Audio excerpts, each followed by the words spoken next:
गोविंद सिर जिनकी स्मृति में श्रद्धा से झुक जाता है, ऐसे अनेक प्रातः स्मरणीय नामों में से एक नाम है बप्पा रावल का।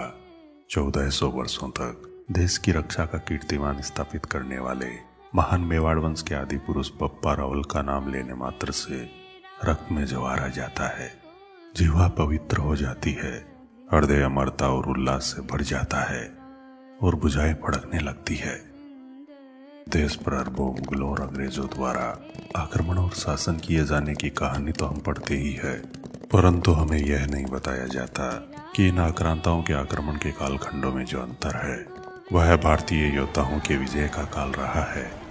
उदाहरण के लिए हम सभी जानते हैं कि ईस्वी सन 712 में मोहम्मद बिन कासिम ने राजा दाहिर को पराजित किया, परंतु इसके बाद सीधे 12वीं शताब्दी में मोहम्मद गोरी का आक्रमण मिलता है। तो क्या 8वीं शताब्दी से 12वीं शताब्दी तक अरब आक्रमणकारियों से एक जीत का जश्न मना रहे थे?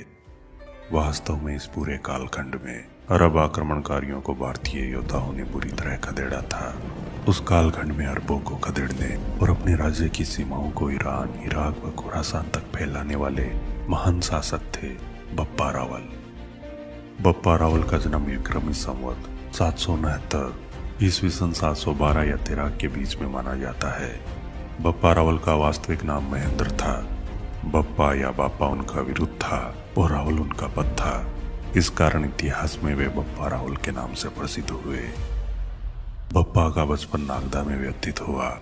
बप्पा रावल के अभ्युदय में हरित ऋषि का योगदान उसी तरह है जैसे चंद्रगुप्त के उत्कर्ष में चाणक्य का योगदान था। यह वह समय था जब भारत पर अरब साम्राज्य के आतंक के बादल मंडरा रहे थे। उस समय अरबों की लूटमार और रक्तपात से देश आतंकित था। चौहान, मौर्य और चावड़ा शासक इसे रोकने में समर्थ थे। ऐसे समय में हरित ऋषि ने बप्पा से संपर्क किया। बचपन से उन्हें शिक्षा दीक्षा दी, पर्याप्त धन दिया एवं उन्हें शक्तिशाली व सामर्थ्यवान बनाकर चित्तौड़ पर अधिकार करने के लिए प्रेरित किया। बप्पा की नेतृत्व क्षमता बालपन में ही प्रकट होने लगी थी। बप्पा 11 वर्ष की उम्र में 500 बालकों को साथ लेकर एक राजा की तरह वन में क्रीड़ा करते थे। राजा दाहिर को परास्त कर अरब आक्रमणकारियों की आंधी सिंध से आगे भी हिंदुस्तान को ले लेना चाहती थी, किंतु बप्पा रावल उनके रास्ते में सुदृढ़ दीवार बनकर खड़े थे। इस समय भीनमाल में एक नवीन प्रतिहार शक्ति का उदय हो चुका था। इनके नेता नागभट्ट थे। बप्पा ने नागभट्ट के साथ एक संयुक्त मोर्चा बनाने का प्रस्ताव किया, जिसको नागभट्ट ने स्वीकार कर लिया। सांबर नरेश अजयपाल और हाड़ौती के शासक धवल भी इस मोर्चे में शामिल हो गए। माड़ जैसलमेर राज्य पर अरबों ने लगभग कब्जा ही कर लिया था। वहां के शासक देवराज भाटी भी इस मोर्चे में आ मिले। इस मोर्चे में तत्कालीन राजपूतानी के अलावा भारत के अन्य राज्यों ने भी सहयोग दिया था। इस संयुक्त मोर्चे में 12,15,000 सैनिक होने का उल्लेख मिलता है।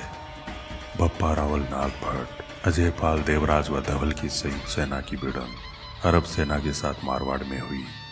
इस भिड़ंत में अरब सेना के पांव उखड़ गए तथा अरबों को सिंध के उस पार खदेड़ दिया गया। इस युद्ध में अरबों की पूर्ण पराजय हुई थी। विजयी बप्पा रावल ने अरबों का पीछा किया और अपने राज्य की सीमाओं को ईरान, इराक व खुरासान तक बढ़ाया। मेवाड़ की ख्यातों में वर्णन है कि बप्पा ने ईरान तक विजय प्राप्त की और वहां की राजकुमारी से विवाह किया। बप्पा ने गजनी पर आक्रमण कर वहां के बादशाह को परास्त किया। अपने चतुर्थ पुत्र मोहन सिंह को नेपाल की राजगद्दी पर बैठाया। बप्पा रावल ने अनेक मुस्लिम औरतों से विवाह किया। इनसे जो पुत्र हुए उनको काबुल, तुर्किस्तान और ईरान का राज्य दिया। बप्पा ने कच्छ पर आक्रमण कर अपने पूर्वजों की राजधानी वल्हिका या वल्लभी को जीता। साथ ही मगध, अंग, पांचाल, सिंधु, सोवियत, सपालदक्ष, बंग, कलिंग, विराट, काशी, साकेत, कुरुक्षेत्र, वस्तदेह, नौहर, मध्य प्रदेश, गुर्जर प्रदेश, कुशावड़, नागक्षेत्र, वत्सद्वेश, देह, नवद्वीप, मलय से लगाकर चौरसेन, मथुरा मंडल आदि प्रदेशों को जीतकर अपने अधीन किया। इस तरह महान बप्पा रावल ने न केवल अरबों को खदेड़ा बल्कि एक महान साम्राज्य की नींव रखी।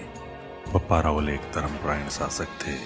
वे हाथ में स्वर्ण छड़ी धारण कर खुद को एकलिंगनाथ जी का दीवान मानते थे। यही परंपरा आगे चलकर दीवान के रूप में विकसित हुई। तथा मेवाड़ के महाराणा एकलिंगनाथ जी को मेवाड़ का शासक एवं खुद को उनके दीवान मानकर राज्य का संचालन करते रहे। बप्पा रावल ने वृद्धावस्था में अपने पुत्र कुमार को सारा राजपाट सौंपकर संन्यास ग्रहण कर लिया और जंगल में ही रहने लगे। यहीं पर इनका देहांत हो गया। बप्पा रावल की समाधि एकलिंगनाथ जी के मंदिर से लगभग 1 मील की दूरी पर आज भी विद्यमान है। दोस्तों, अदम्य वीर बप्पा रावल के इतिहास से जुड़ा यह वीडियो आपको कैसा लगा? कृपया लाइक एवं कमेंट जरूर करें। मैं विजय राठौड़ जल्द लौटूंगा इतिहास से जुड़े रोचक एवं रोमांचक वीडियोस लेकर। जुड़े रहे हमारे चैनल स्ट्रेंज फैक्ट्स इंडिया के साथ। धन्यवाद।